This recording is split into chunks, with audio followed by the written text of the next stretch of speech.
Hello, Hoppin' families. Welcome to Storytime with Mrs. Stemley. Each day of your staycation, our goal is to provide a read aloud for our students. So today we have Me First by Helen Lester, and this is illustrated by Lynn Musinger.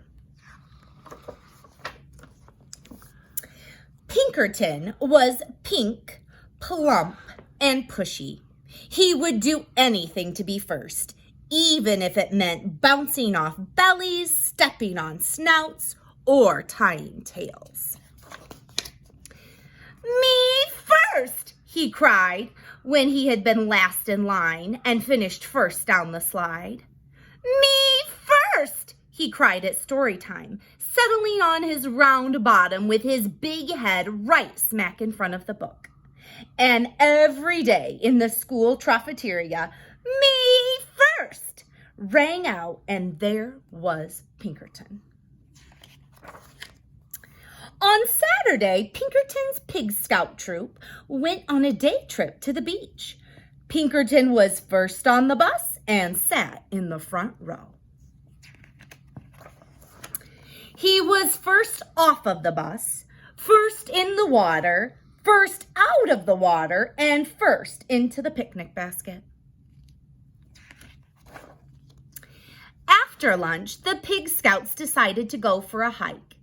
Off they went, with Pinkerton leading the line, of course. As the Pig Scouts marched across the sand, they heard a faint voice far in the distance.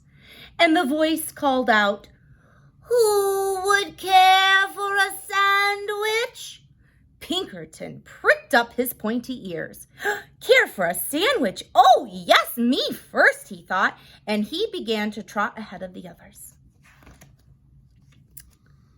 Soon he heard the voice again, closer and louder this time. "Who would care for a sandwich?" "Me first!" cried Pinkerton, kicking up sand and leaving the other Pig Scouts far behind. His imagination almost burst. Peanut butter, jelly, 2 tomatoes, 7 pickles, a slab of cheese, a blob of mayo, a big smear of mustard, all for me first. "Who would care for a sandwich?"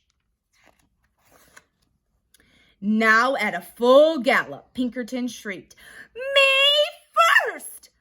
Over a sandy hill he flew, and kerplop! He landed face to face with a small creature with a bump on her nose and fur on her toes. "Am I glad to see you?" she cackled. "I sure could hear you coming. Me first, me first, me first. I guess you really would care for a sandwich." "Oh, yes, indeed," cried Pinkerton. He jumped up and down so fast his teeth jiggled. "Good," cackled the small creature. Pinkerton waited. 1 second, 2 seconds, 3 seconds. "Well?" he asked. "Well, what?" replied the small creature. "The sandwich," begged Pinkerton. "Where's the sandwich?" The small creature curtsied. "You're looking at her," she went on. "I am a sandwich, and I live in the sand. And you said that you would care for a sandwich, so here I am. Care for me." All Pinkerton could say was, but I... Taking no notice, the sandwich continued. "You said me first. You wanted to be the first to care for me. Well, congratulations. Now just come along to my sandcastle." Grabbing Pinkerton firmly by the sleeve, she led him around a few bends. Before he could say, "But I..." Again, the gate to her castle closed. "All right, my pink, plump, and pushy one. Now you care for me. You may have the honor of being the first to powder my nose and comb my toes." Seeing no way out, Pinkerton powdered her nose and combed her toes. "Next first, she crowed. You may be the first to put my supper in a bucket and feed me with a shovel. Pinkerton looked around. He had no choice. He put her supper in a bucket and fed her with a shovel. Rubbing her tummy, the sandwich spoke on. Finally, you will have the privilege of being the first to wash my dishes, sweep my castle, do my laundry, curl my hair, and tuck me in. And you may be the first to tell me a bedtime story. Pinkerton washed the dishes, swept the castle, did the laundry, curled the sandwich's hair, and tucked her in. The sandwich stretched and yawned loudly. Now the story. I need my story. Pinkerton was so tired he could barely speak. I don't know any stories, he whimpered.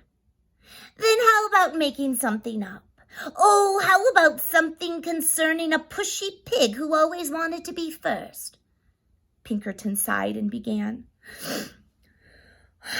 Once upon a time, there lived a pig who always wanted to be first until one day he met a wise sandwich.